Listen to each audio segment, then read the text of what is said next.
Hello, friends. I think we're working. I think we're live.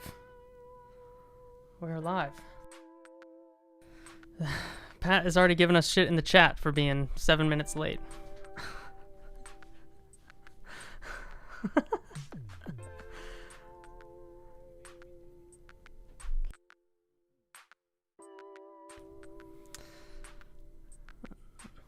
And here we are. He only hears Anthony. Is that true? Can one of you talk? Oh, that's weird. Yeah, they're definitely not. All right, give me a minute. Working the problem. We're working the problem. Oh, I know why. I see it. You got it? How about now? Hello. Now they gotcha. Yep. Ooh, there we go. All right. Cool. Okay. Jake, this was a thing that this was me using a new computer for the first time on a stream here. A different machine that does not set up the same way. We made it. We got through it. Nice. We're a little late, just like Starliner. Oh man.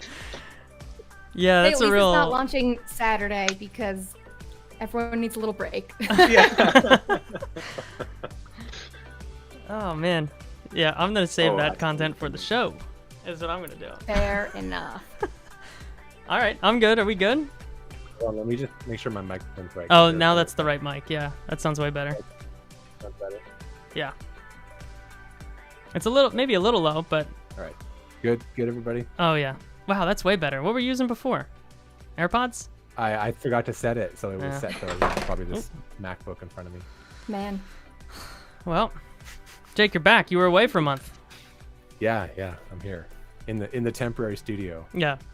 Jake went to a temporary studio that is strangely enough arranged exactly like his old studio. So it's just like he changed the furniture and, decided about, he maybe had a midlife crisis and changed his general aura. I don't know. Perfect. We love it. Yeah. This fancy red curtain. This is my mom's red curtain. It's very high class. I think it's very like Twin Peaks, Yeah. Yeah. I was going to say like Broadway. Like it's a very theater. That's better. That's a better. It's a very theater. Yes. I'll take it. It's classy Broadway. Classy Broadway moment, yeah. All right, we ready to do this, Jake? I think we're ready to go live, fire up the show, theme music and I'm everything. going to hit the button. And then, are you going to do the intro because you were away last month? I'll do the intro. Yeah, Okay. Sure. I owe you one, I guess. Yeah, you do. It definitely wasn't me last episode, so. Well, once I can get this to play, there it is. Start. Oh, that's pretty loud. Go at throttle up. Negative return.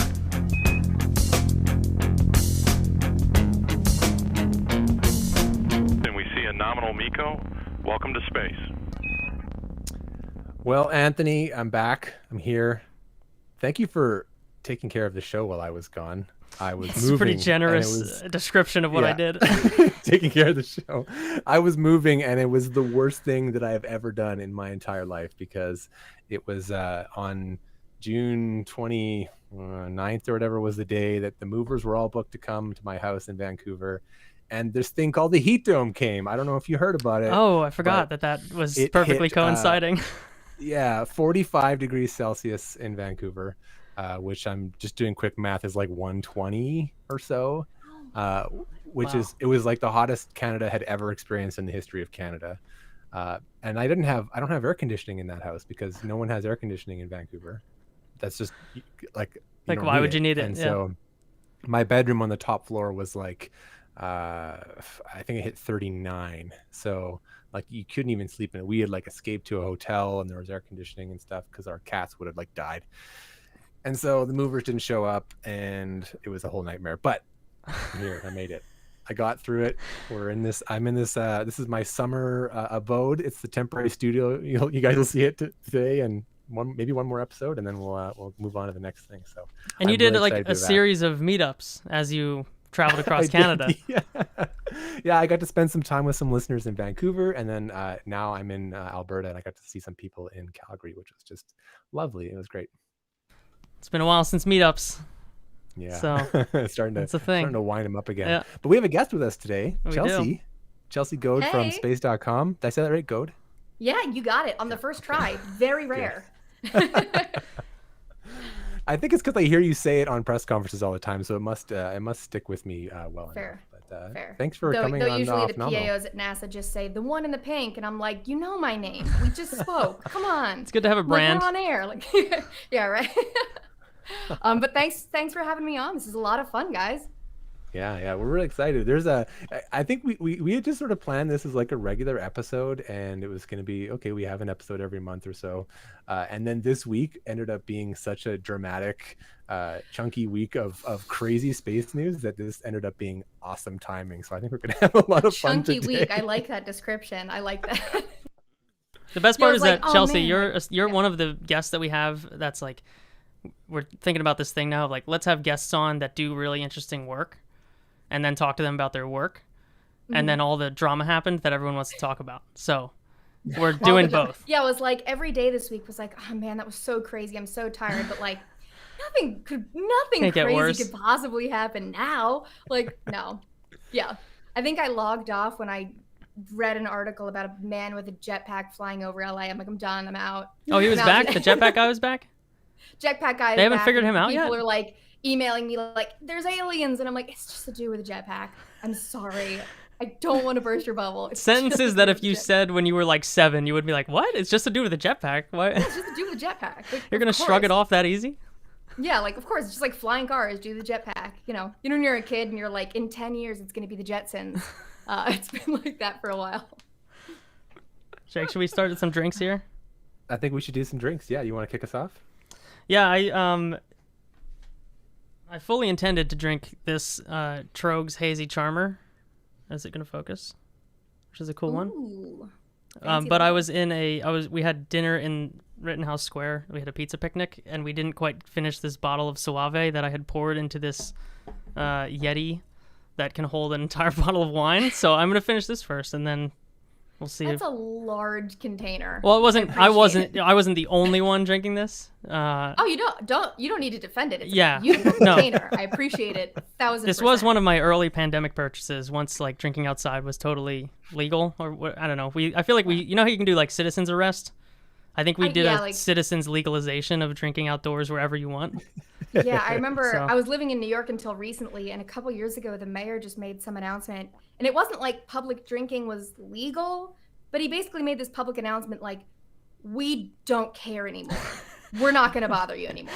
Maybe Like, we it's do, maybe we don't, but we literally can't. So Yeah, it's like it's not technically legal yet, but like we've too much to do, so have at it.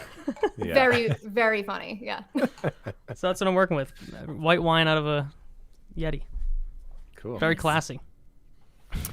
So I am, as you all know now, I'm not in BC anymore. So you know what that means is that the traditional Jake size beers are kind of harder to Oh, find man. now. Usually I get these like giant 22-ounce bottles of like singles of special like craft beer, and I was like, Ooh, fancy. that's my thing. But they don't really have them here in Alberta as much. This is not a craft beer mecca the way Vancouver is.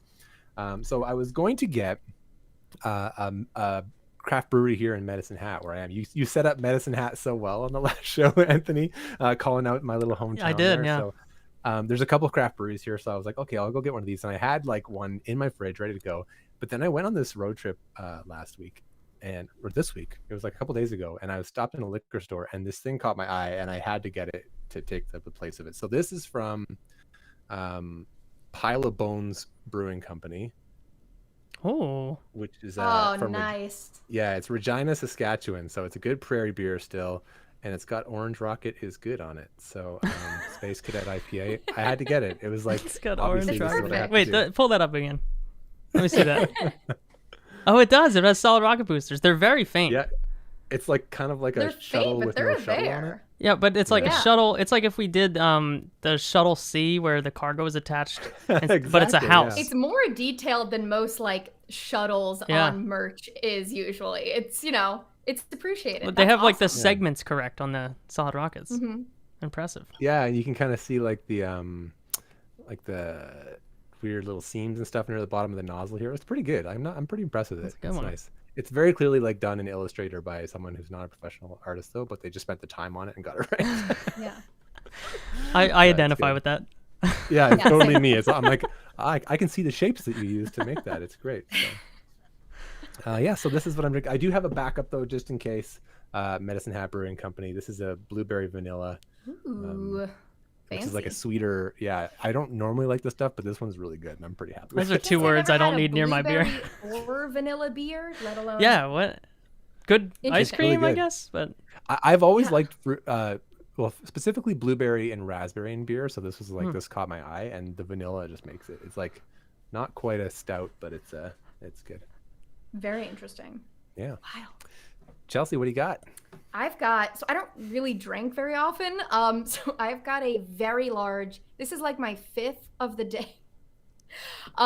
It's like a mango green tea kind of thing. oh, nice. Very hydrated. I'm exceptionally hydrated. Look, hydration is key. These Very are important these priorities. days. Yeah. Yeah.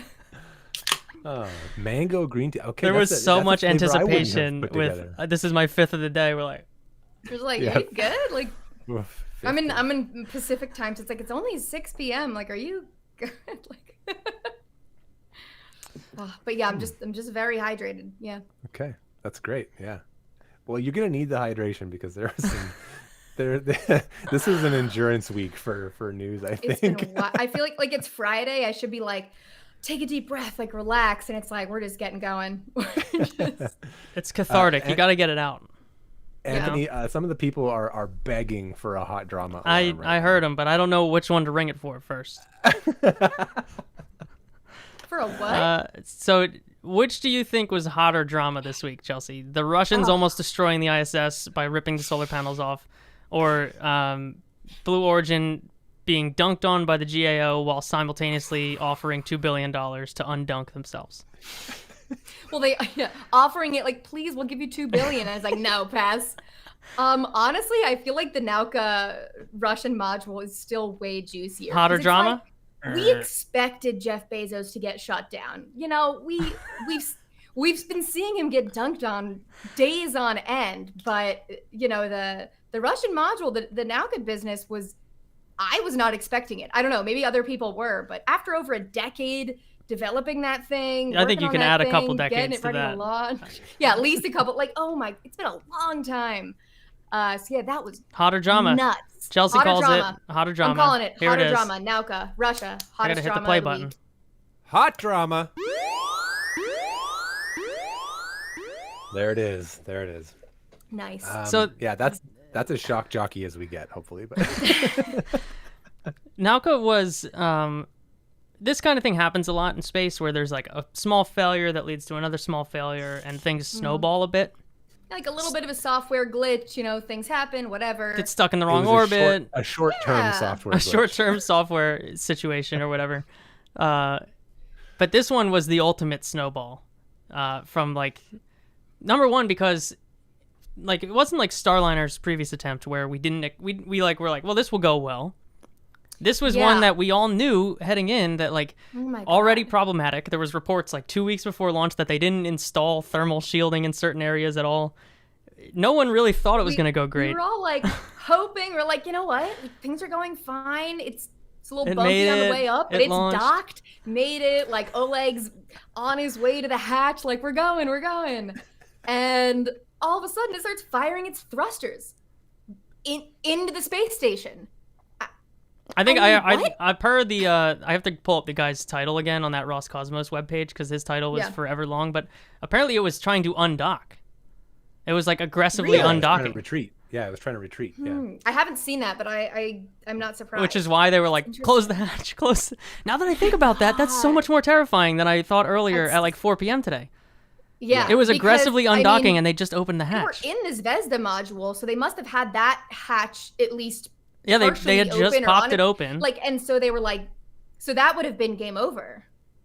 Oh my god. Jeez. Yeah. Yeah. I thought any this was leak really at that bad, but now time I'm would putting have these been- pieces together, Jake.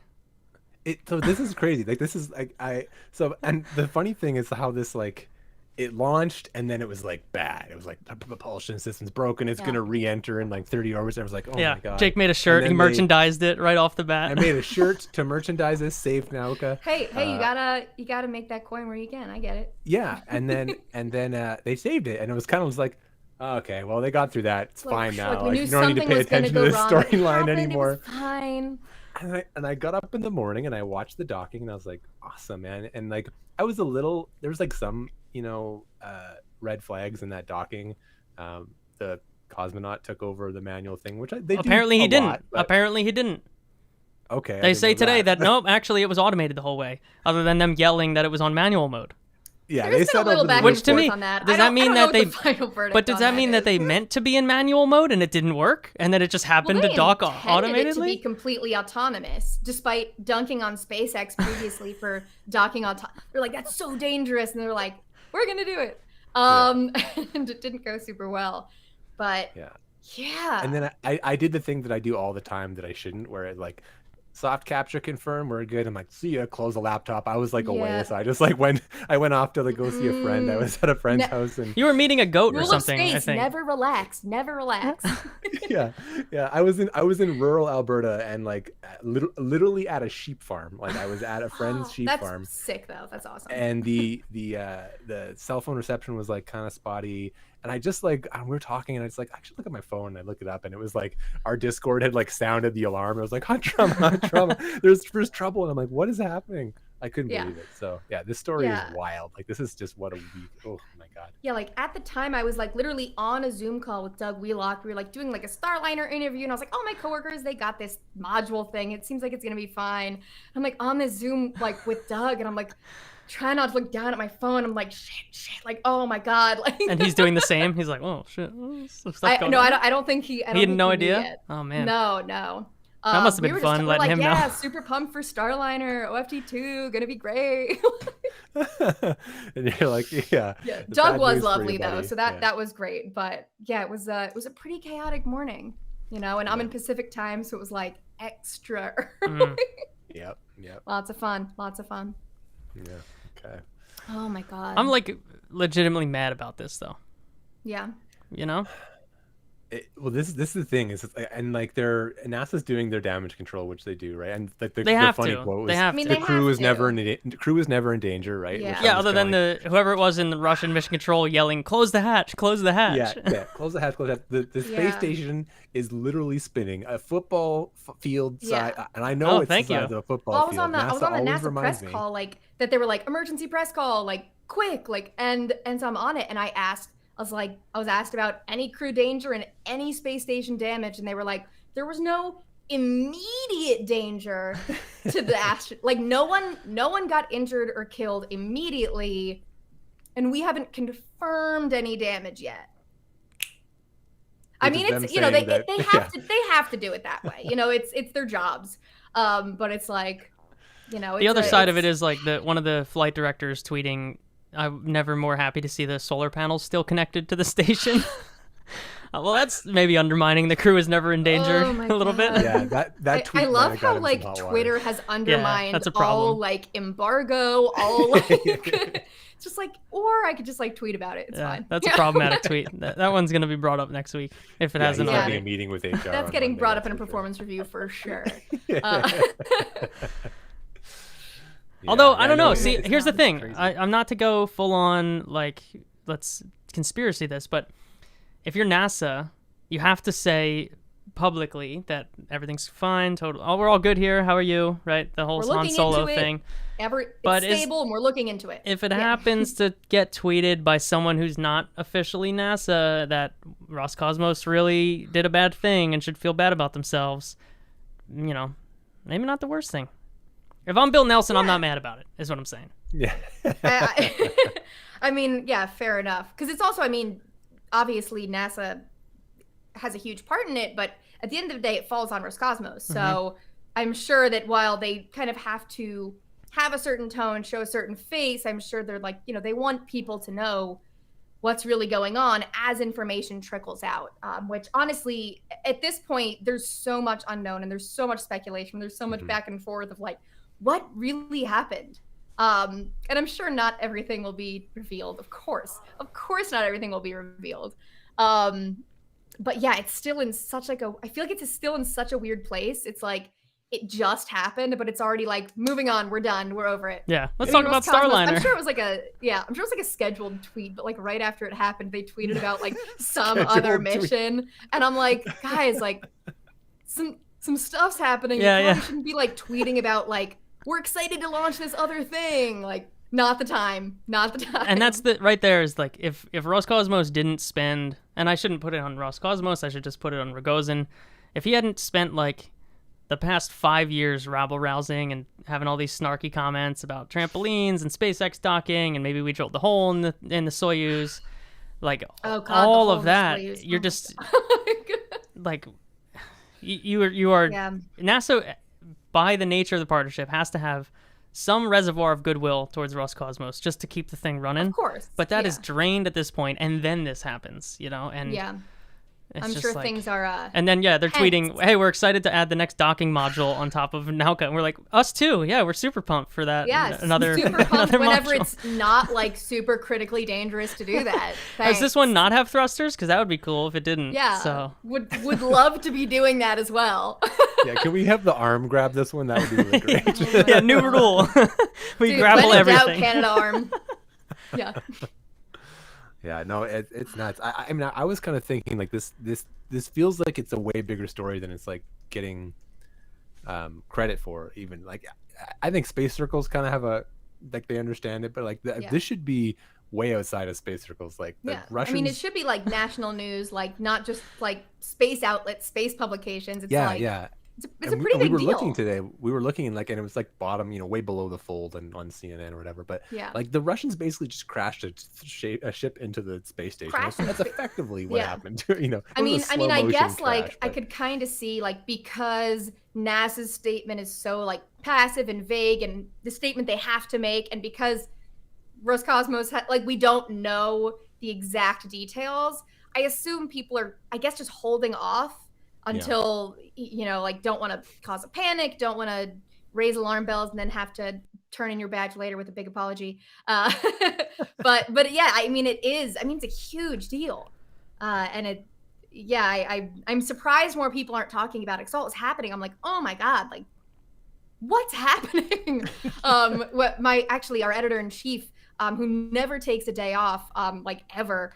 He had that like one day off. He was at a family wedding. And whenever he leaves, which is again, very rarely, he always says, call me if something starts falling out of the sky. And I'm like, well, what if it's spinning out of the sky? Does that count? Yeah. Like, are we close? Are we close? Yeah, no, it's nuts. And nobody thinks Starliner's going on Tuesday, right? I think it's possible. Did nothing happen to the ISS's orbit from all this crazy errant? I've played Kerbal, and you start like leaning on the keyboard for a second, and there's thrusters firing everywhere. You're gonna nudge it a little bit. That's what I'm worried about. They claim to have somehow, like within 30 minutes, been like counteracting thrusters from other modules, and allegedly gotten the correct attitude again pretty soon. I'm sketchy about it.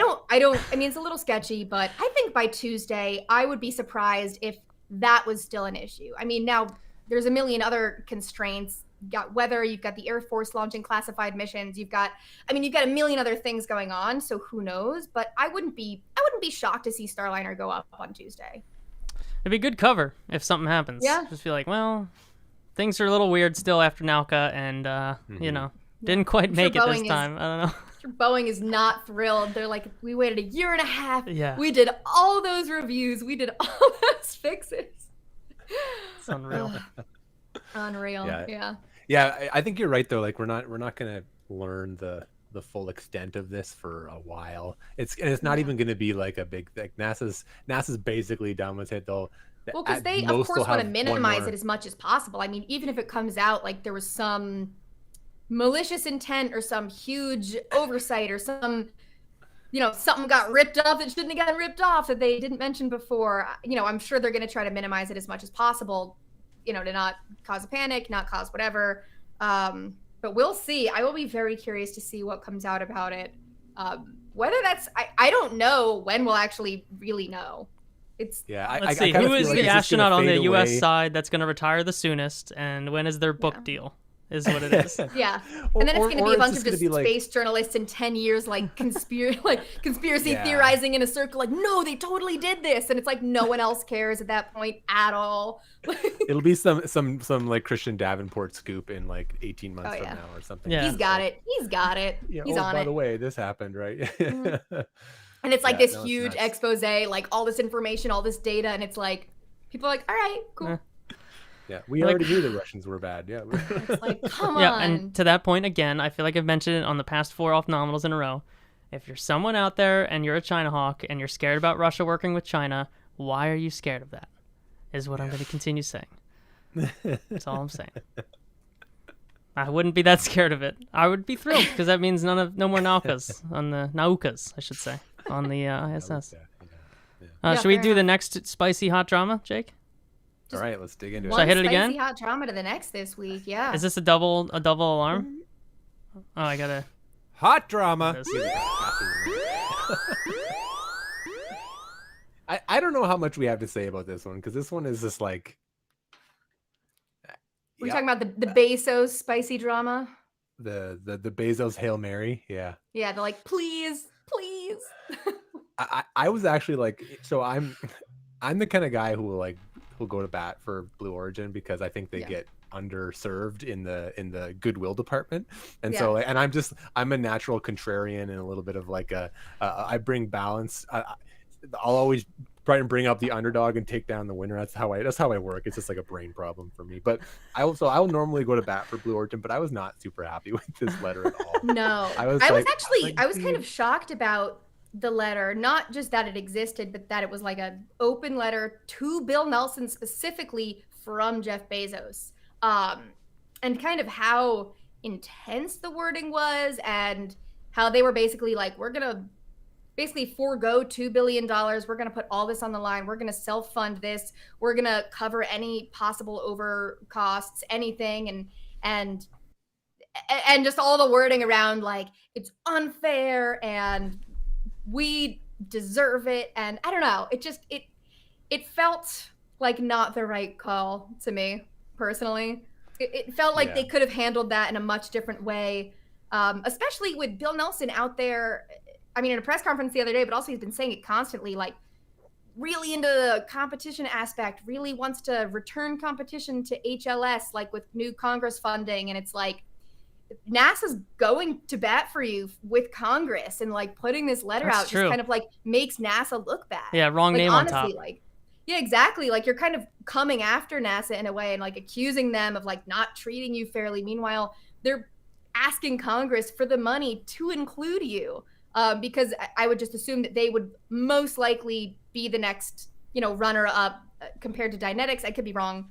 But yeah, I was like, guys, like, not the move. I don't know. Send him a personal email. I don't know.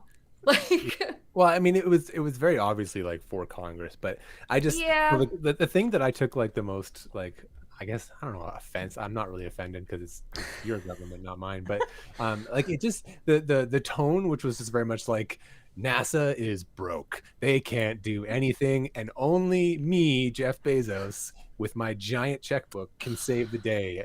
Congress, you know what to do. Let me save NASA. That was the tone of the I thing. And I was hate like, that tone. And we've seen that before. I mean, when SpaceX first started doing things, it was all these. I mean, you still get people saying this, like NASA hasn't done anything since Apollo, and we need Elon Musk and we need Jeff Bezos with all of their money to come and save us. And it's like, guys, what? What are you Well, talking about? I said this on a podcast today, but I was just like, guys, if Congress wants to fund $100 billion worth of moon landers, they'll do it. They have the money. They just don't want 100%. to, and that's different from not being able to. It's very different. They Yeah, have like, or it's- will invent I the mean, money. I They're should like, say. we have one. We like it better for a myriad of reasons. We're not going to shell out billions of dollars so you can feel included. Sorry. It's also so anyway. just tough. It's an impossible spot for Blue Origin because there's 2 times to say we'll spend $2 billion, and it was 3 months ago or it's 3 months from now, right? Like Yeah. either the previous Agreed. round where per the math, SpaceX and Blue Origin's bids were exactly the same price. because Yeah. Blue Origin said $6 billion from NASA, $1 billion from us, and SpaceX said $3 billion from NASA and more than that from us. Pretty quickly gets to $7 billion apiece. So Yeah.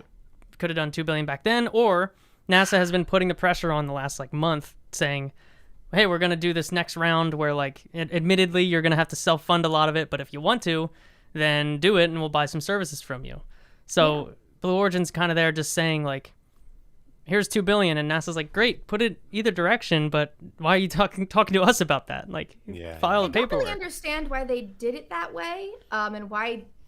Well, I guess they were like, they didn't think that they had to. Yeah, so my theory is that I mean, they were banking on 2 selections, and they knew we don't have to beat SpaceX, we just have to beat everybody else and come Right. in second place, and I we'll still get guess. the I mean, contract, that right? So why that's definitely the most subsidize? likely explanation. But I mean, you can't.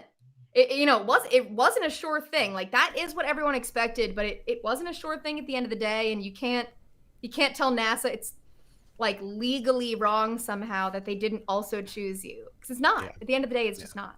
They could have And- chosen none of them, and it would have been. And the fine. GAO agrees with you. Yeah, and the GAO is like, yeah, you're fine. Here's the other part that I've been thinking about. This is going to be the moment that either Blue Origin looks really stupid or passable, because if they do not continue for the next 3 years to spend $2 billion on Blue Moon, like, what are you doing? Because you just said, Yeah. I'm ready to spend $2 billion on Blue Moon. Presumably, given the trend, that would put them in a good spot to win something from NASA later. So Yeah. do it, and then keep working it while you're doing it. But if they swing and miss on this, like session of Congress, for the extra money and NASA accepting this and whatever, Yeah. I don't even think half of this is legal, but that's another factor. But if they swing and the miss on this congressional NASA wrangling, and then they don't spend the money on Blue Moon, why would you trust them again that they're going to invest in anything themselves? Agreed. So because they've if- kind of if- set if themselves that up does to happen, look empty. Yeah. if that's how it shakes out, then I think that what it would kind of show, not just Congress, but NASA, that Blue Origin cared more about the competition aspect than actually contributing and actually being a part of it and actually innovating. It's like, at that point, it's just like, we wanted to win, and we wanted to win the big contract. And I think that would be kind of distasteful, and also just a massive waste of resources and energy. And so I hope that that's not the case. I hope that, if things shake out that way, that they continue to pursue it. I'd love to see what comes of it. I'd love to see what they put together. But yeah, that would be really weird. That would be very strange. It'd be kind of embarrassing. And maybe it's that Blue would. Origin is fine paying for themselves, but they don't feel like hiring Lockheed directly. Like, Yeah. I guess, but that's an angle. $2 billion versus $7 billion. That's $5 extra billion dollars in there. I have a feeling that, despite Bezos's personal wealth, I don't know how feasible that would be and how sustainable that would be for them to actually pull off, unless he makes it some kind of personal project, which I don't know. I guess it's possible, but I don't know. Yeah, it feels like a turning point for Blue Origin for sure, because like I really am excited about the idea of them deciding to fund things that they believe in regardless of whether they get the contract. Like, that's to me a really good sign. Okay, you finally are like committing to something that you love, and I Like, love if you can make it happen, absolutely. Yeah, if you want to land on the moon, then land on the moon. You don't need the NASA Like, I'd love to contract see you it. do it. That'd be awesome. Like, I'd like, go to the moon, do it. I love it. But yeah, I know it's still they're like 1 foot in the water now, and they gotta take the full plunge now. So it's like, all right, well, we're all waiting and hoping. So Yeah, it's like that letter was really like I guess now you got to put your money where your mouth is. If you're gonna make some bold claims like that, you really you've kind of worked yourself into a corner where there's really only a number of things that you can do without really damaging kind of how you're looking at it, just publicly. But maybe they know that, and they have a plan, they have a backup plan, they have a workaround where they're going to self-fund or find funding elsewhere. I don't know. But yeah, that letter definitely set a precedent, to put it very politely. Open letters also are just the worst. I hate open letters. Right? There's a good So comment. it's so passive aggressive, I feel like. I don't know. Maybe I just feel like it's passive aggressive. Maybe that's just me. I don't know. Yeah, there's a good point in our Discord here where they're saying Chase is saying that like you want to know what kind of damage this letter did. Blue Origin flew people to space for the first time like 2 weeks ago, and we're not talking about that. We're talking about this, right? And so, the way to throw away a lot of the goodwill for that actual accomplishment. Maybe he had an epiphany when he was up there and was like, "Oh shit, I could do this." I mean, he already kind of started that with, unfortunately, some of his post-launch remarks. Kind of, everyone was so excited, and then he started talking, and people started getting a little angry, and it was like, well, dude, you just admittedly, flew to they were space, angry like, before that, but fair enough. But I'm like, just wanted more give reasons. people a chance to be excited for you for like a minute. Like they want to be excited for you. You're making it really difficult. Like, yeah. He should have had Mark write the letter. That's what I maybe think. he did. I don't know. You think Maybe Mark Mark's did? His ghostwriter. Mark was like, "Hey, I got an idea." Yeah, I've never met Mark. An open Maybe letter. he's That'll got do it. Who knows? Open letter. You're right about the passive aggressive thing, because it's like, I would like to make a point at you, not to you. Like I don't want to talk with you. I want to make a point directed at you so everyone else can read it. Yeah, I want to make a point to you favor, with right? an audience. Yeah, right. I'm not going to say expressly who it is, but I'm going to heavily imply that it's like Alabama.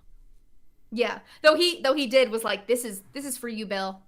Yeah. Specific, not NASA as an agency. This is for you, Bill. And it was like, at least he's being direct with who it was intended for.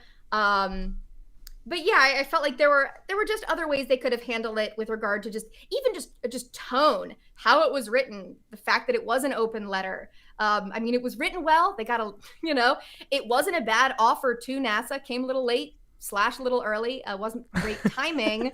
But I just felt like they could have handled it so much better in a way where, because then at that point, that puts NASA in a position where if NASA had said yes, and not that even if they were even in a position to, able to legally, but NASA saying yes would have kind of made them look bad in some ways. And so it's like you put them in a position where it was very hard for them to say yes to you. You should have done it in a way where it wouldn't have put them on such a public platform. This seems like something that should have happened either behind closed doors or with a lot more discretion, in my opinion. Yep. It's a bold strategy. Yeah, if they have a really shitty proposal to the LETS thing, that lunar exploration transportation services. Yeah, I think you're right. If they have a really shitty proposal that's like, we're gonna spend $10 and we're gonna have our nephews color a picture for you, that's gonna be really sad. Very interesting. How interesting would that be?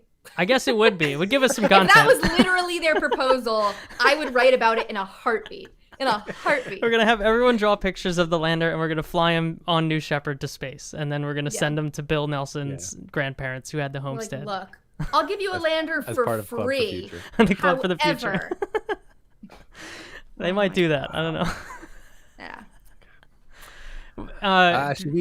Should we move on to some new topics? Yeah, I was gonna say we have a list of Chelsea topics as well. Yeah. Sure. Well, you guys run the show. I'm just here to ramble and hydrate. sip my green tea. But and we say had this all set potentially up. Incorrect things because who knows? It's after hours. This show is the home base for incorrect things. Yeah. We don't. Yeah. Yeah, so we had this show set up long before all of this drama this week, so we actually had a different structure to talk about. But Chelsea, we wanted to bring you on because you're doing some. Well, first of all, you are hustling at space.com.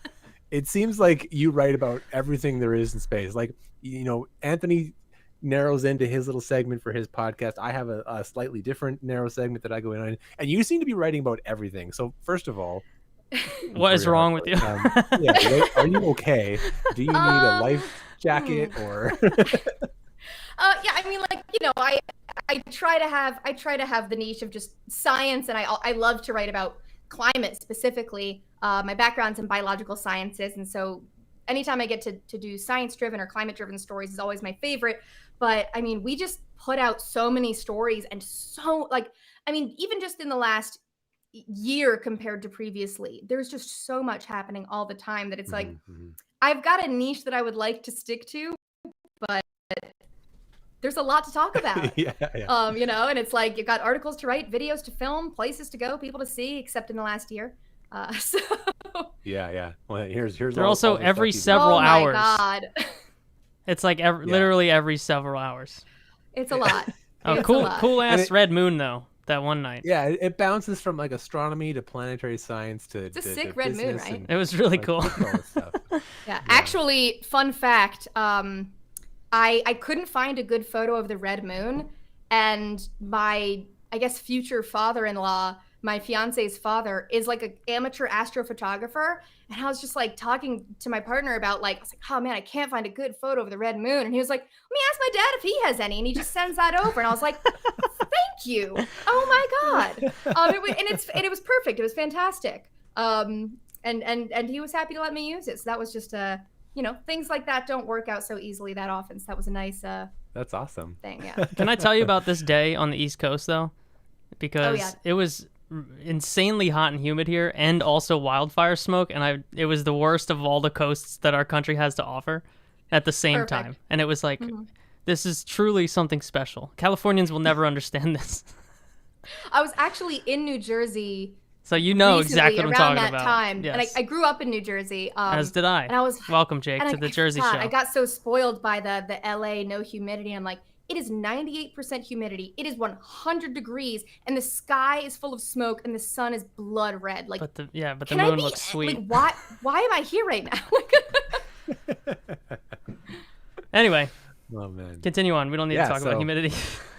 Because we talk about this a lot, where it's just like space is getting busy enough. You know, we started our podcast like 5 years ago, and like 5 years ago, you could like be just like a space podcaster and just cover space, or space journalists cover space, and it's like pretty hard now. Like it's there. When Anthony and I are looking at things, and we're just like, you know what, this story, I just gotta let that one roll on by. I don't have time to get into that and talk about it with any kind of 100%. authority. So I always just like I like to, I don't know, I noticed that you were doing a lot, and I wanted to make sure someone would thank you for it. So. Well, I appreciate it. Yeah, it's like I feel like people, at least, I mean, when I first started writing for space.com, I just assumed it was this huge team of people. There's like 5 of us and like a little pool of freelancers, and everyone is writing that much like every day. And we it's wild. It's totally wild. And it's like, you know, and we have a team, and it's like, even still, it's hard to keep up just day to day with what's been happening, especially recently. It's like, holy cow, you could you not? Could space take a week off, you know? Yeah.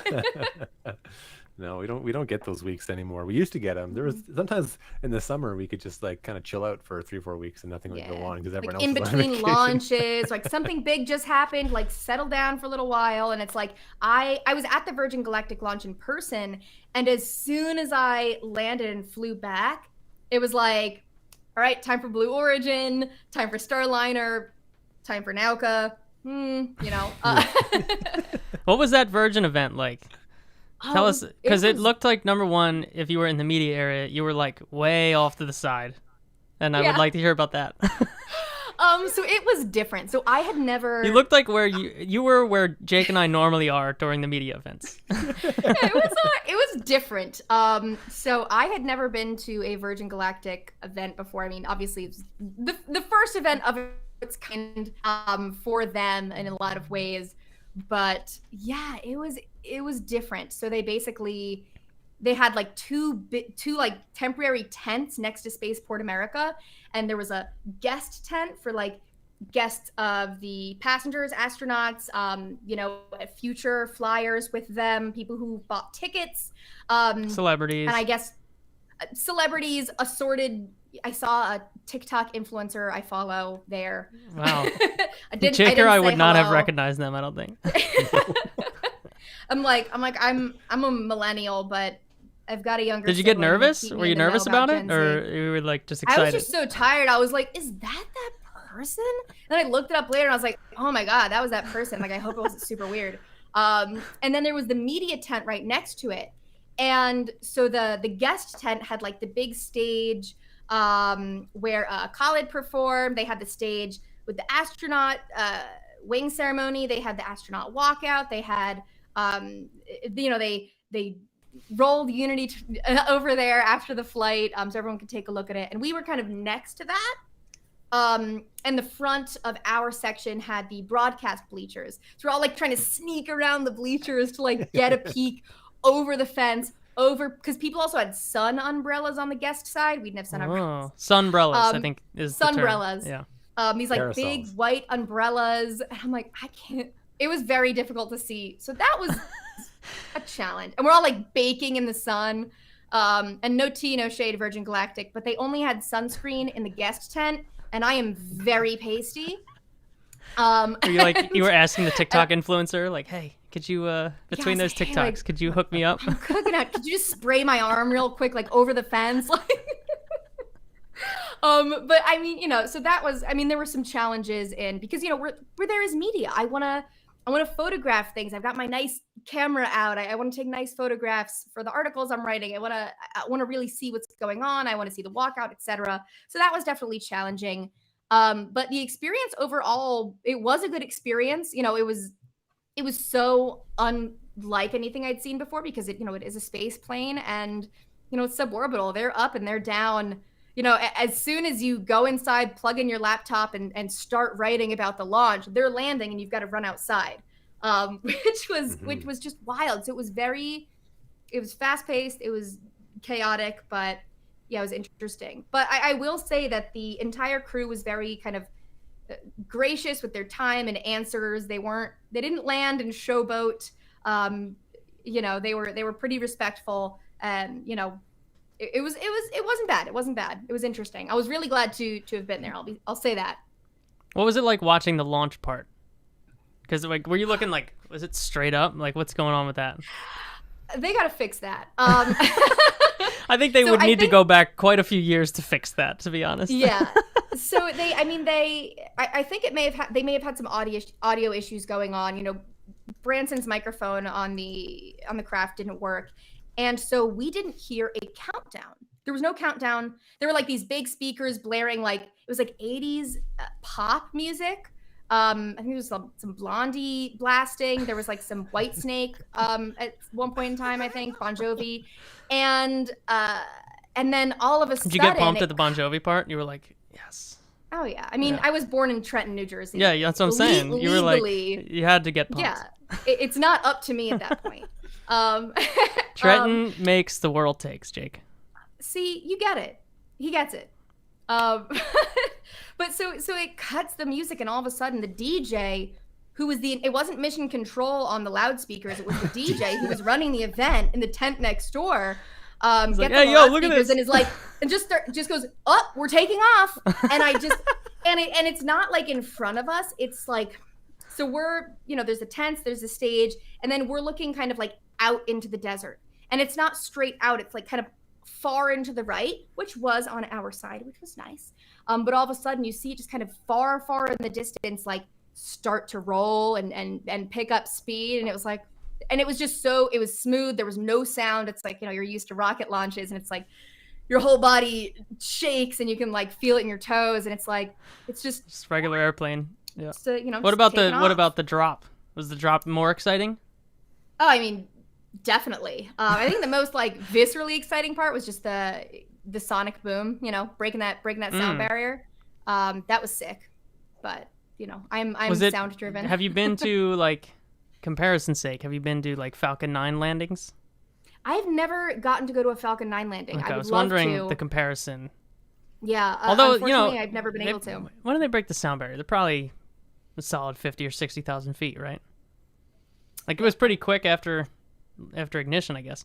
And that's, I guess, when the last shuttle sonic boom was, so it could be pretty solid at that height. It's not insanely high for that. It's not gonna be like totally overpowering. It didn't break all the windows that are very expensive at Spaceport America, which is good. That would have been a real day wrecker.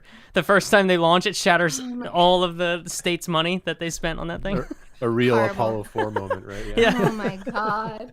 Yeah, thankfully no windows were shattered. I think everyone made it out of there in one piece. I'm pretty sure. Okay. I didn't check with everyone in the main building. Maybe who knows. I don't know. I'll be honest. I don't know if I'm ever going to go see a Virgin Galactic launch.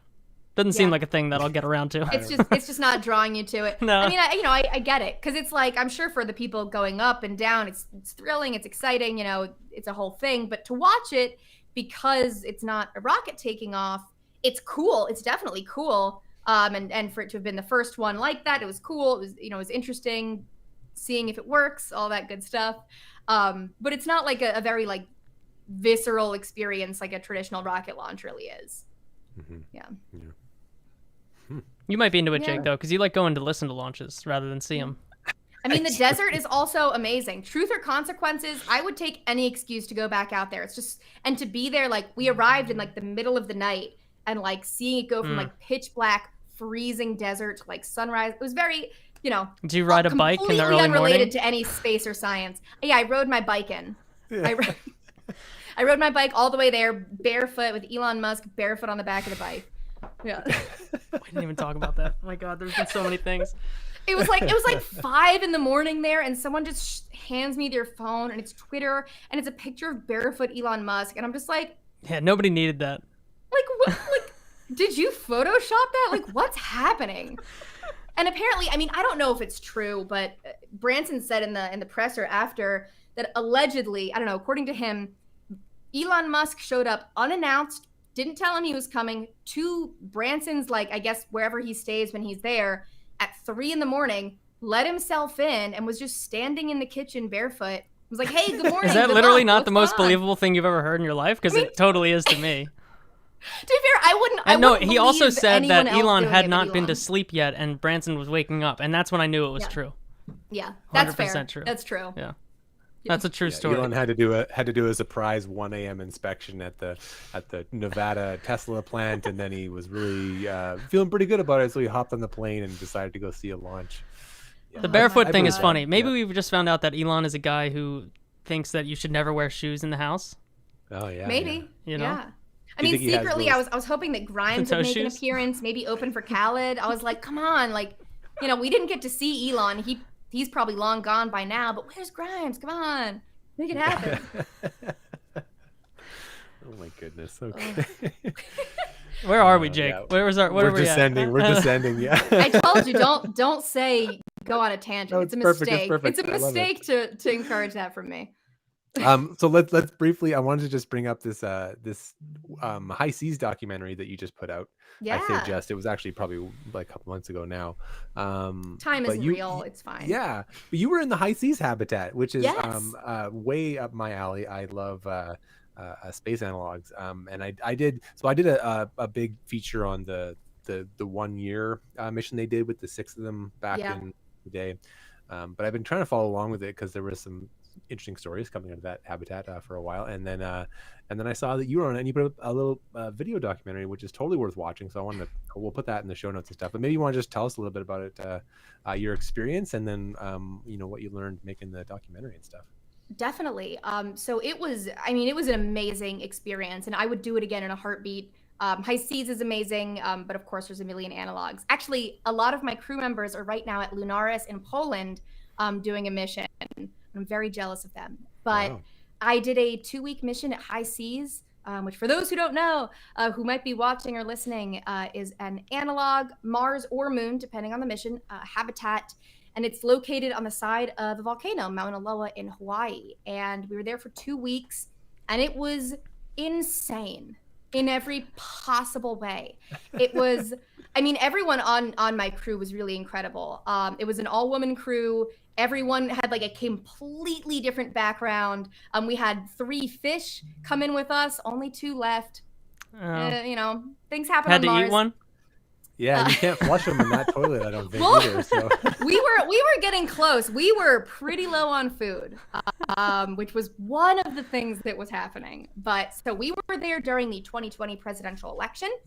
That was our 2nd day there. We were there during Crew 1, and we had just And during the end of the seemingly- 2020 election, which was Yes, a couple weeks later, you were still there. Yeah, we were like, we were there for the entire duration of the election process, which was when your only communication with Earth is email, and there's a 40-minute each way communication delay, is very frustrating. And it was funny at mission. Uh-oh. Uh-oh. Cliffhanger. This Jake, what the happened? deep state is blocking this story. Oh, Oh, you back? You're back. You're back. You're You're back. back. Can you see and hear me? What happened? Yeah, you're back. The deep state was blocking Okay. you for a minute. You were telling the Okay, story I about was the like- election. Yeah, the deep state was 40-minute stepping thing, in. they cut you off right at the 40-minute delay part. Rude. So rude. But yeah, we had volunteers in mission control who were, helping us. We'd email them if we needed data, needed information. We would submit our daily mission logs and reports, which we had to write up for them. But the guy that was kind of giving us the information about the election, because we'd be emailing him hey, please tell us anything that's going on. He was German. And so he's like, your election system, these emails were so sweet. He's like, here's the information. I'm just copying and pasting it. Your system makes no sense, and I can't explain it to you. That's fair. That's fair. But yeah, it was wild. And it was interesting filming a documentary there as well, because I've been doing, some off and on videos for space.com. I really love doing science and space videos, and, clearly I could, talking for a long time is not difficult. So I really enjoy it. And it was a unique, opportunity to spend 2 weeks just filming what this experience is like. But I'd never filmed a documentary before. I'd never used a camera that fancy before, etc. And so it was very challenging, but went down into a lava tube a couple times. That was probably the most amazing thing that's ever happened. Full spacesuit, full helmet, life support backpack, everything. Hiking over crumbling, very sharp lava rocks, descending down into this lava tube, crawling on our hands and knees. If you're claustrophobic, don't do that. It was totally wild, pitch black, the ceiling's dripping, got stalactites, stalagmites, totally wild. But COVID made things a little challenging. And one of the ways that it did that was, obviously we all quarantined beforehand, but so they have to order food for the habitat, and shelf stable, basically Mars food, shelf stable, either freeze dried or dehydrated food. Most of it lasts 20 to 30 years on a shelf, but because of COVID, a lot of that food did not arrive in time, and they couldn't have predicted that. And so we're like, all right, we'll make it work. It's fine. We got kind of basic food, but Mark Watney survived on just potatoes, and we've got so much instant mashed potatoes, so much. And then our water broke. That was a weird way to phrase that, but we woke up one morning and there was no water. Yeah, there was a baby. We were there for 2 weeks. Somehow there was a baby. And the sink, all of the faucets, there was no water. And our remote drones from the main island kind of visited outside to see if they could fix the pipe. And they were like, we got it, we fixed it. Still nothing. And it turns out that there was just an issue with the pipe. And so for a couple days, the only water that we had was these remote drones, these robots, aka Heavy air quotes. Wink. Our very helpful friends from Mission Control were leaving these just 5 to 10 gallon jugs of water in our airlock, where we could get to them. And, all of our food is dehydrated. So it's we're starting out with not as much food as we normally would. And then we can't really rehydrate most of it. And then our power went out. Wait, was this the mission with the drama with the habitat? Yeah, I was gonna say, was this pre or post the electrical arcing drama? This was post. This is the one after. Okay. This was post. So there was an issue. There, it was just really stormy. We had really bad storms for a lot of it. We were stuck inside, unfortunately, for a lot of our mission. Really, really terrible storms. It was freezing cold. Hawaii. Everyone's like, oh, going to Hawaii. It's I'm packing sweatpants. I'm 1,000 feet less than the death zone. Yeah. I've made that mistake too, because I went on a vacation to Hawaii once, and I was on Maui, and I was, it's whatever, it's Hawaii, beach is lovely. And then we we drove up to Haleakala and hiked down in the valley there, and that's at 10,000 feet or something. That's up there, I had the wrong clothes, and it was freezing cold, and I was like, oh my goodness, how am I gonna get frostbite in Hawaii on my Flip-flops, vacation? bathing suit. Yeah. Yeah, I had Oh my shoes, God. thankfully, but it was. I Well, was that's not prepared good. for it. I'm glad you Yeah. had shoes. Oh my God. Chelsea, how long into the pipe breakage was there any time where you were like, maybe this is the study? Like maybe this is part of the mission? Well, actually, we had the director of High Seas, Michaela. She was the commander of our mission, and she told us, she was like, usually she'll add like fake issues for a crew because part of the experience is you really have to learn because any off-Earth mission, there's going to be things that you don't expect and problems you have to work through, and she tries to encourage working together, problem solving, all of that. And she was like, I didn't have to do that for you guys. And so, because at first we were like, are you doing this? Like, are you testing us? But she was not. But I mean, we really She did usually kind of band plays the together as a Russians. crew. Is what she usually does. She does the Russian Yeah. role to this. Yeah. Oh yeah, gotta keep a tight ship. But yeah, I mean, it did bring us together. We bonded pretty hardcore. We watched a couple Star Wars movies when we had a little bit of power that someone had saved on a hard drive. One of our crew members, Beth Munn, she was our communications officer. She's at Lunaris right now. It was her birthday one of the days, and we scraped together some weird ingredients and made her like a cake. It was mashed we potatoes. We put some blue algae in powdered sugar and water and made icing. It was, we made the best of it. And honestly, I mean, I think it was good that it was such a challenging experience because people were like, oh, like you just did some fake Mars mission. And I was like, yeah, but it was tough as hell. It was sick. I mean, even if it was, the same number of I'd do it again tomorrow. It was awesome. Yeah, 100%. Cool. Okay. Yeah, well, we'll put the video in the show notes because it's not that long of a show. What is it, like maybe 8 or 10 It's like 11 minutes or something? minutes. Yeah. Okay. Yeah. So it's definitely fun to watch and get a nice little tour of the inside and stuff. So I do hope that they change the bathroom setup though. It's not great. no. It's bad. It's not great. It's not set up to be particularly friendly to women. Oh. Mhm. Okay. Yeah. So they got to make an upgrade like the ISS made recently. Yeah. Yeah. The ISS is starting the trend. Yeah. So, Just a urinal or like what? Yeah. Oh, it's an all gender urinal. Oh, that's Swear to rough. God. That's All rough. gender urinal. Mhm. Sounds like I'm going out on an EVA Yeah. if I'm Yeah. faced with that. Oh my God. Yikes. Oh my Okay. God. Well, all yeah. right. Probably way too much information about the entire mission than you probably ever needed. But That's what we're here there it for. is. That's precisely That is this. what we're here for, Surprisingly yeah. enough, Chelsea, this is not the first time that toilets have come up on this podcast. I went to the launch of the new space toilet, and not just because it was the toilet launching, but our editor-in-chief always wants to know what's new with space toilets. People. We have a friend like people that. just want to know. Yeah. People I are. was gonna say, Some people. is your editor in gotta chief know. Brendan Byrne? I was going to ask you that. Oh my God.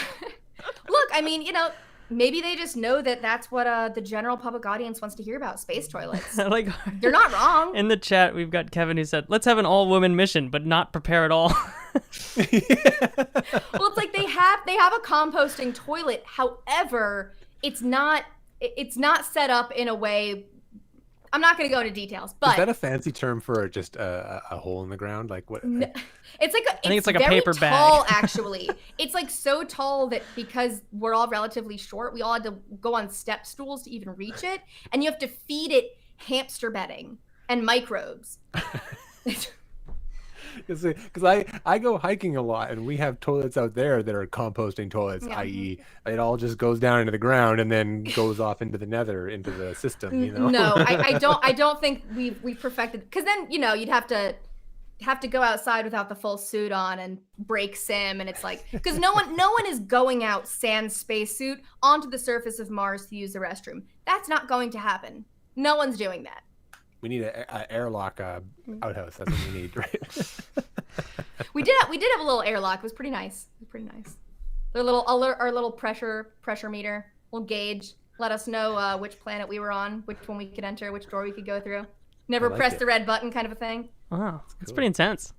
Yeah. Oh, I mean, it's very full sim. I mean, there were very few aspects that were not like fully immersed, detached from the world. Is Kim Binstead still running that? Is she still a principal No, investigator there? No. Michaela Musilova, I Michaela, think, right? Okay. is still. She's director of the Habitat. I don't know if she works with Kim. I know that they have like a pretty small staff there at Mission Control. I did not meet Kim though. Okay, interesting. Jake, we got to do one of these. Yeah, we totally do. We got to do one of We these. do, absolutely. We need to do an Off-Nominal. That's what I mean. We got to do one Yeah. of these. Yeah. And we forget to Beth pack Munn food. And there's just a recorded her keg. podcast in the Habitat. She interviewed all of us for her podcast while on Mars. It was We great. got to do one of these. Oh yeah, she does do a podcast, doesn't she? Yeah. Yeah, casual space. All right. Okay. We were very sh- casual at the time. Should we get to some picks? We're running Yes. over as per usual. So There's a lot going on, man. there is so much going on. I know. It's true. Do you want to kick us off, Jake? Yeah, I can kick us off. So I have I guess it's a joint Twitter account / YouTube channel to share. But this gentleman who I'm going to share with you, his name is, I'll see if I pronounce it right because I think it's German, Simeon Schmaus. And he does a bunch of work with the Perseverance, so specifically with Ingenuity. And so, they had a couple of flights recently with Ingenuity, the little helicopter flying on Mars. And he took all the photogrammetry from the images that came down, like the down-facing images, and extracted them into curves, and then like rebuilt the trajectory inside of Blender using all the 3D terrain and everything. And so it's the best view of this flight that has ever been published for it. Did you send me a thing? Because there was more Suave left than I thought, and I can't spell what you said. No. Let me see if I can bring it up for you here. And then there's a good thread. Yeah, this is the one here. If you show, so we're just movie magic happening behind the scenes here. I'll send you a Put it tweet. in the other thing. Put it in the other thing. What's No, the this will other be thing? fun. I got a universal clipboard. So this is like it's like a Blender thing that he redid with it, and yeah, there it is right there. And he's got a YouTube channel, so you can watch this in like full HD if you want. But yeah, so we like recreate the whole thing, and then even down the thread here, you can see a little bit. He like redoes he extrapolates the images and then like fills in the gaps between the images. So there's like this very smooth, like 60 frames per second, like shot of the whole flight and everything. So this is awesome work, and it's like way better than all the stuff that NASA puts out with it. So That's I wanted to share amazing. Wow. It's tough work because it's like pretty good. And there's like he shows you all the curve graphs and everything. Yeah, this should be like an official thing. This is what they should have been doing the whole time. Like JPL if should you be just hiring sent them. this to me, like, no, I would just been like, oh, NASA put out a new thing. That's really cool. Like, yeah, 100%. Yeah, so this guy's great. He's Wait, so awesome. I where wanted does to all share. this data come from? So it's photogrammetry. So it's like that's basically how the helicopter navigates. It takes a picture of the ground. Oh, and so then, he's like, using all the raw images. Yeah, he takes the raw images and there's like metadata with it, and then he reconstructs the trajectory. Wow, there. because So you there's can a see all lot the ups and more downs. variability than you would be. Because it follows the topography. I guess, right? yeah, So, right. yeah, so it's really interesting, but I feel like it shouldn't to this extent, but I understand why it does that. so if you scroll down the tweet thread, there's a couple other videos. Maybe go to like the not that first one, but that second one there, the colored one. Yeah, this one's really beautiful. So this is basically like now that he's reconstructed the trajectory, he can like put his own camera wherever he wants and then show you what it looks like, so you can see what the helicopter would be viewing were it to fly, right? And then he straps the actual Whoa. images in there. It's just beautiful. Yeah. So this Wow. This guy's is a new crazy. That's amazing. hero. Dang. I do have to run in a couple minutes, if Okay. that's okay. Okay. We're we're at the end. Do you have a pick? Right, Because right. you can go and then Wow. you can bounce. I'm going to very shamelessly, fully zero shame, pick the album that I put out this past year. That is a solid because pick. there's a lot of space stuff on it. I've got launch audio that I recorded from OA9. I've got a Mars Opportunity song. There's just some little space gems hidden on there. Again, fully shameless. I welcome ridicule for that, but I had We're to do it. about plugging yourself here. This is what we do. It's kind of Yeah, like yeah. it's a had to do it to him kind of Yeah. situation. You understand? Where we should wanted to people get to find your this? music, so But yeah, it's called. I mean, you can look up any of the music under my artist name, Foxanne, which is kind of like my stage name, on pretty much any music listening place. And it's the only album I've got out. It's called It's Real. I knew it. It's a Galaxy Quest reference. I'm insufferable, but there you go. No, that's great. That's awesome. Yeah, I know when you released, was it when Opportunity died or something? You put out a thing for Opportunity, didn't you? I This is yeah, I have. Oh, it's loud. It's Yeah. loud. I'm trying to find the volume. But control. it was long after it had actually happened, but Right. Okay. yeah. And then you did you very quickly put out something for when the Perseverance audio came out, right? You had like a Yes. song for- Dr. Thomas Zurbuchen basically put out a call for people to be like, hey, first audio from the surface of Mars, make something. And I was like, cool, let me immediately like plug in my microphone and open Logic. And I made it within like 12-ish hours. I don't know. But yeah, that was a lot of fun. It actually has more plays than any of my other songs, which is very, very Dr. nice. Z is just loving it. He plays it every day. Yeah. every morning he wakes up to it. Yeah. That's awesome. Okay. Well, we won't hold you any longer if you need to bounce. We really appreciate you coming on. That was Thank you guys awesome. so much for having me. This has been this was a great. total blast. And we've got Keep working some hard. Twitter stuff in the show notes for people if you want to follow Chelsea. We've got the long list of space.com articles that you need to read every few hours. You should check back in for the most recent. Every like 3 hours refresh. But thank you guys so much for having me. I hope this, wasn't too chaotic for people, and I hope that they had fun watching it. And maybe we'll do this again sometime. Yeah, Absolutely. See you later, Awesome. Chelsea. Take Thanks. care. Bye, Chelsea. Jake, All right. I have a pick. You do have a pick, right? We gotta get your pick done. Do you remember how I did Andrew Jones a couple of weeks ago? Are you all right? No, you got to go the other way. Hold on. This is where I was sitting. Oh, do you want me to move you? I can do it real quick. I didn't realize you would want me to do things on the fly, but it's fine. If you want me to scoot this, I can hit it. Live production. Oh, now you're over there. A couple of weeks ago, I did Andrew Jones for following China things. Mm-hmm. Yep. I have a Russian analog at this point. And I feel like I should have done this pre-Nauka. But Katya Pavlyuchenko. Do you follow Katya on Twitter?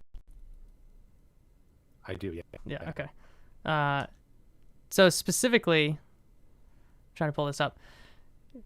Katya was at the launch of... where's Jake on this shot? Everything's off the rails, Jake. I'm gone. Oh, no. Katya was at the launch of Nauka. I never remember how to say it. I think it's Nauka. So, regular space enthusiast... I gotta hit this button and then you'll be here. I promise. There it is. Like, imagine if we were Russian, the kind of things that we'd be into, right? Yeah.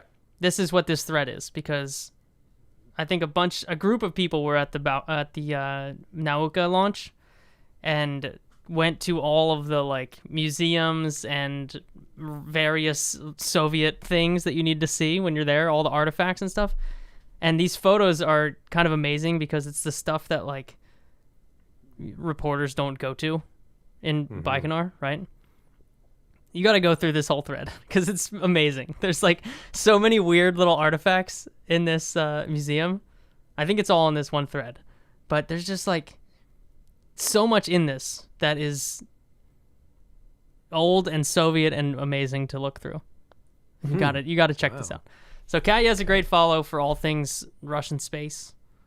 I just appreciate the perspective because you don't often find it, Yeah, she's been giving a lot of really good coverage of some of the wacky stuff going on. It's been super helpful. Yeah, and there's like Anatoly Zak does a lot of coverage. Yeah. I find that Anatoly is more swept up in the like, here's the newest launch vehicle that Roscosmos is gonna do. Yeah, a little bit.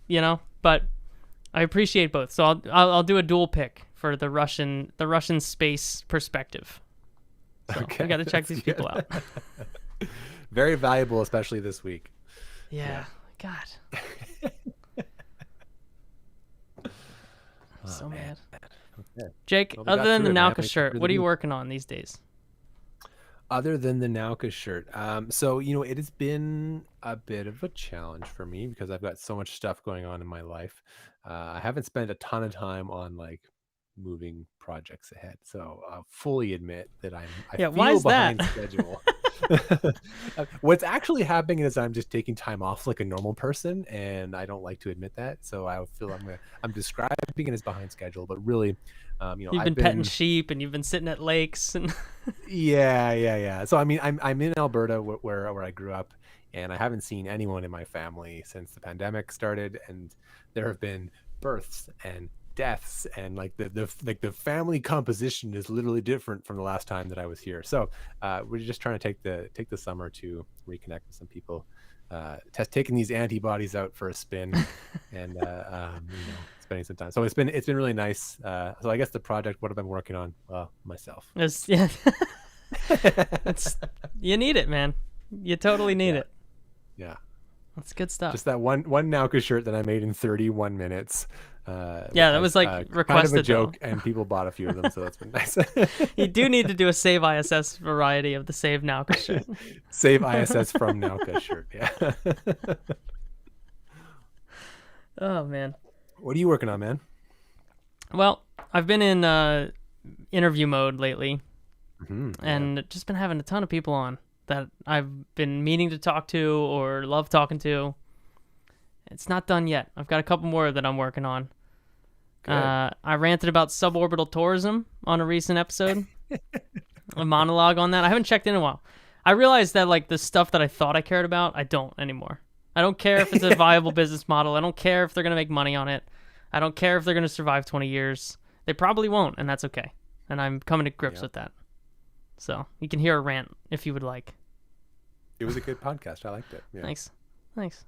There have been some very narrow takes on suborbital tourism recently. It was really nice to get a 80-kilometer view. Oh, Jesus. Yeah, we didn't even talk about the whole astronaut or not astronaut thing. No. Who cares? Who cares? Who cares? I do like. Are you the one with the take that astronaut is a job description? Did you say that somewhere? I didn't say that. No, that was someone else. I thought you said it, but I do like that. It's fine. It's a nobody. word, Who's keeping track? Like, who cares? My opinion of people will just fit whatever definition you want to give it. Like I'm not really cared about what the label is. It's like. It's not like if Wally Funk is no longer an astronaut, I'm like, oh well, she sucks now. Like, that's not what's gonna happen. Like, totally accurate. and if it does become, if Jeff Bezos is an astronaut, I'm like, well, now I think he's a lot better than I thought he was before. Like that's not gonna drastically change your opinion. It doesn't do anything. It makes no difference to me. Like my line was, whenever you go on one of these flights and your elementary school doesn't care, that's the line. That's when we've made it. That's when we've made it. So that's what I'm looking out for these days. There's some fun stuff going on there, but well, Jake, the next time we talk to you, well, you'll still be in this same room. Yeah, I think one more episode here, depending on when we do it. We're still trying to figure out our schedule, but that's the whole thing. Presumably, if we have an August episode, it will be in this room with this Broadway curtain here, blocking the window with cardboard in it. Oh, you really took the soundproofing to another level. Well, I'm trying to make the podcast not sound awful, Benjamin is asking me to credit him for the astronaut as a job description. Okay, so, Benjamin did it. All right. Thank you for your contribution, Benjamin. 1, 2, 3, 4, 5, 5, 4, 3, 2, 1. End of test. That's a good ending. Perfect spot to end it. Yeah. Love it. Awesome. I'm on the backup here though now. I drank like half a bottle of wine. Yeah. But I actually drank most of this bottle of wine over the last 3 hours. Well, and I pre-gamed too, so I'm feeling it a little bit. But yeah. New computer works. That's great, man. Can sell the other one. Seems to be good. Yeah, I realized I should get the laptop variety because it seems likely that there will be something happening in the next 6 to 12 months that we might want to stream not in this room. That's kind of where I'm at. Hopefully. The new computer, for those asking, is literally just the MacBook Pro with the M1 instead of the Mac Mini. I just swapped it out. Same one I have, right? That's the same one. But I realized the Mac Mini was still like the eBay resale market is basically what I bought it for. So I was like, oh, well, if I'm traveling, I should just swap that out because it's the same computer. That is such an undersold advantage of going with Apple products that people don't talk about. Yeah, the resale value. value. Just hold their value. Like right now, I mean, we're at a point where there's going to be some that don't, though.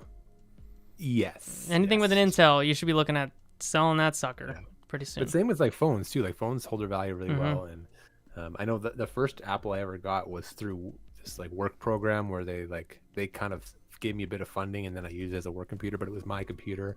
And so like I got it at like, basically half price. And then I sold it at 50% of its value and then bought so I kept like upcycling it through this work program. Yeah. And I was like basically upgrading my computer for free. It was amazing. It was awesome. Only because it was Apple. So. Yeah, I mean, I'm honestly probably gonna swap this one out like in the fall when the new big boys come out. But yeah, but this one will hold value as well, right? Out. Yeah, exactly. So, I was a little nervous for some reason. I thought it would totally melt down. But I mean, I had some goose, especially with the because I do this web development stuff, and like some of the things were just not cooperating with M1. I had to really. Oh yeah, you got to run a lot of shit in Rosetta. That was 6 months ago, so I think a lot of stuff's gotten better now. But it has, because when I set up the Mac Mini 6 months ago, that was like that, and then this one I did a fresh install because like this is developer hour on Off-Nominal, but like Homebrew is now working with Apple Silicon and natively, okay, and good, a lot of stuff that wasn't before is now recompiled. Yeah. So welcome to our development after show. Yeah, we're gonna accidentally just stumble into a tech podcast, like one other famous tech podcast has done. Yeah. Oh man, that'd be fun. Not yet though. You got some time till you're back in the saddle. Yeah. I'm not doing a ton of that right now, but it's good. I'm so glad to be back. This is I missed this. I don't like going 2 months without this. I feel you, man. Rough.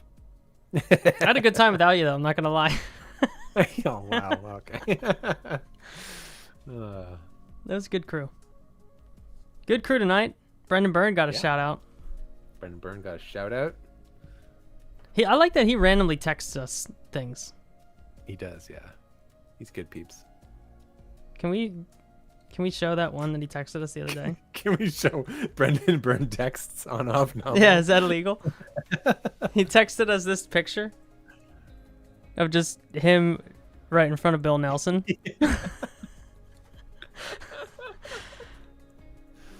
That's the nice thing about Brendan, because he can just text that to us with no context, and we're just like, yep.